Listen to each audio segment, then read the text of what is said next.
சென்னையில் எஸ்ஆர்எம் பல்கலைக்கழகத்து வளாகத்தில் நடைபெறக்கூடிய ஒரே நாடு ஒரே தேர்தல் என்ற தலைப்பிலான கருத்தரங்கில் மத்திய நிதியமைச்சர் நிர்மலா சீதாராமன் உரையாற்றி வருகிறார். அந்த நேரலை காட்சிகளை இப்பொழுது பார்க்கலாம். மாதிரி ஸ்டேட் அசம்பிளிஸ்ங்கும் போது எது? Puducherry, Jammu Kashmir, national capital territory new Delhi. So நான் பாராளுமன்றத்துக்கும் அசம்பிளிக்கும் ஒண்ணுங்கும் போது இந்த யூனியன் டெரிட்டரிஸ் வித் அசம்பிளி அதுங்களுக்கும் கூட பண்றதுக்கு ரெண்டு விதமான சட்டம். ஸோ ஒன்னு constitutional amendment which is 129th amendment, அது பாஸ் ஆகும்போது 129th அமெண்ட்மெண்ட் வாங்க, அந்த வருஷத்தை மாத்திரம் ஆச்சு. சரி, யூனியன் டெரிட்டரிஸ் அமெண்ட்மெண்ட் பில் அதுவும் 2024. இது சடனா யாரோ ஒரு 4 அதிகாரிகள் உட்காந்துட்டோ இல்ல பிரதமர் ஐயா அவரோட அமைச்சர்களோட உட்காந்துட்டோ பேசி எடுத்த முடிவு இல்லைங்க. பலவித ஸ்டேஜஸ்ல பலவித குழுமங்கள் இதை பத்தி பேசியிருக்காங்க.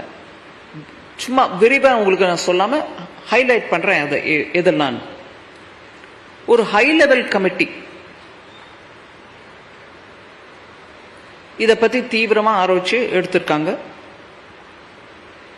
முதல்ல 29 நடக்கக்கூடிய பார்லிமெண்ட் எலெக்ஷனுக்கு அப்புறம் தான், அதாவது இன்னைக்கு நம்ம இருக்கிறது 2025, போன வருஷம் எலெக்ஷன் ஆச்சு. பார்லிமெண்ட்டுக்கு 2024 நடந்த எலெக்ஷனுக்கு அப்புறம் பார்லிமெண்ட்டுக்கு திருப்பி 2029 தான் எலெக்ஷன். அந்த எலெக்ஷனுக்கு அப்புறம் தான் ராஷ்டிரபதி, ஜனாதிபதி இந்த ஒன் நேஷன் ஒன் எலெக்ஷனோடைய ப்ராசஸ ஆரம்பிப்பாங்க. ஸோ நாளையிலேருந்தே இந்த ப்ராசஸ் வந்துட போறதா? அப்படின்னா ஸ்டேட் அசம்பிளிஸ் எல்லாத்தையும் ரத்து பண்ணிடுவீங்களா?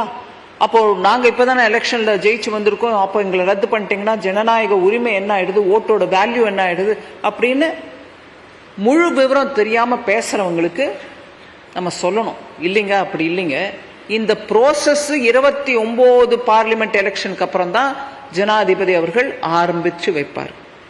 அதனால ஒரு 82A அப்படிங்கிற ஒரு செக்ஷனை இன்சர்ட் பண்றோம்.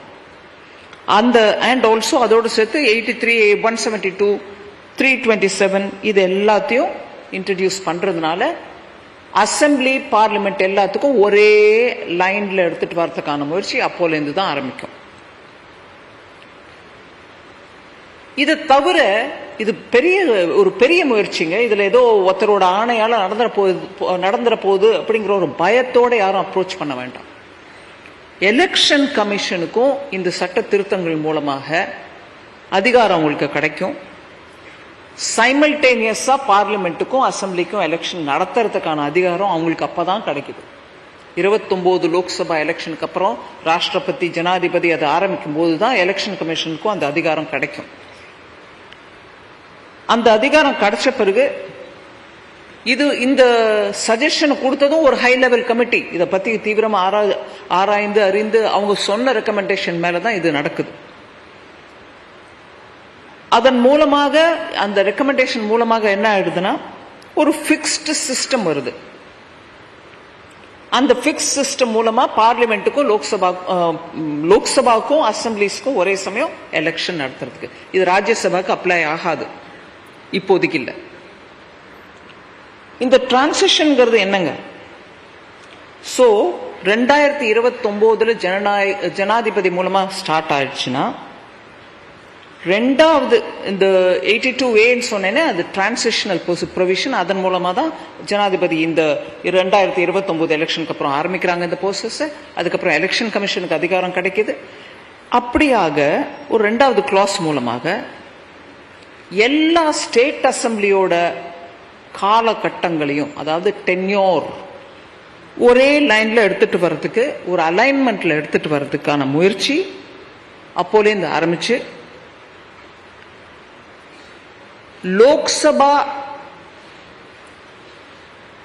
டேர்மோட ஸ்டேட் அசம்பிளியோட டேர்மும் அலைன் ஆகிறதுக்கான முயற்சி